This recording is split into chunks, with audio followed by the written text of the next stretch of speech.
CSK முதல் black magic வரை IPL ரவுசுகள்.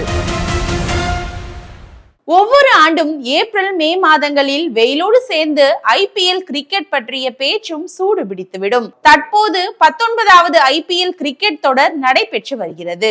இந்த ஐபிஎல் தொடரில் இதுவரை நடைபெற்ற சுவாரஸ்யமான சில விஷயங்களை சுருக்கமாக பார்க்கலாம். ஏப்ரல் 14 தமிழ் புத்தாண்டை ஒட்டி சென்னை சூப்பர் கிங்ஸ் அணியின் இன்ஸ்டாகிராம் பக்கத்தில் காணொலி ஒன்று வெளியானது.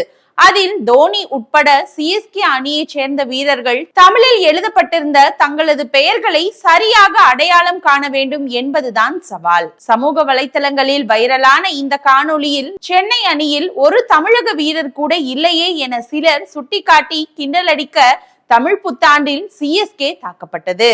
இது ஒரு பக்கம் இருக்க, வாஷிங்டன் சுந்தர், சாய் சுதர்ஷன், ஷாருக் கான், சாய் கிஷோர் என 4 தமிழக வீரர்களை அணியில் கொண்ட குஜராத் டைட்டன்ஸ் அணி தமிழ் புத்தாண்டு வாழ்த்துக்களை பதிவு செய்திருந்தது. லைக்ஸ் அள்ளிய இப்பதிவால் சிஎஸ்கே அணியில் தமிழக வீரர் ஒருவர் கூட இல்லாதது பற்றிய விவாதம் இன்ஸ்டாகிராமில் சூடு பிடிக்க ஆரம்பித்தது.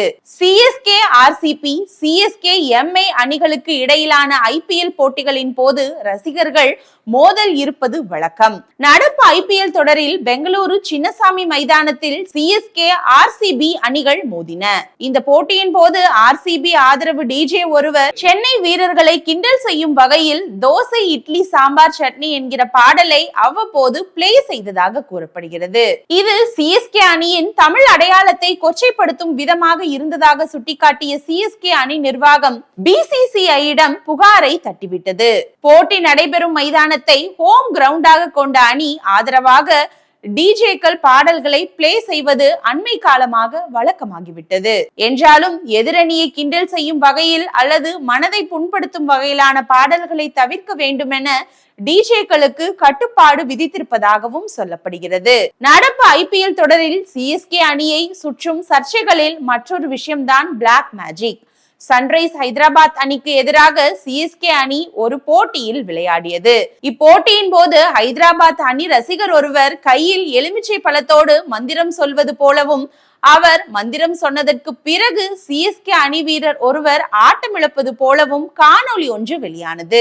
சட்டென வைரலான இந்த காணொளியை தொடர்ந்து பிளாக் மேஜிக் நிகழ்வை கண்டிக்குமாறு பிசிசிஐக்கு சிஎஸ்கே அணி நிர்வாகம் கடிதம் எழுதியதாக வதந்தி ஒன்று பரவியது.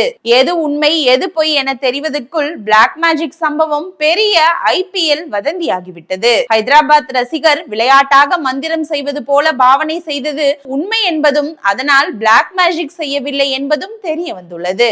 அவர் அப்படி செய்யும் போது எதர்ச்சியாக விக்கெட்டும் சரிந்ததால் அந்த காணொளி வைரல் ஆகியுள்ளது. செயற்கை நுண்ணறிவு காணொளிகள் கொட்டி கிடக்கும் இந்த காலத்தில் கண்ணால் பார்க்கும் எதையும் ஒன்றுக்கு பல முறை சரிபார்த்த பிறகு பகிர்ந்து கொள்வதே நல்லது என்பது நெட்டிசன்கள் ஞாபகத்தில் வைத்திருக்க வேண்டிய விஷயம்.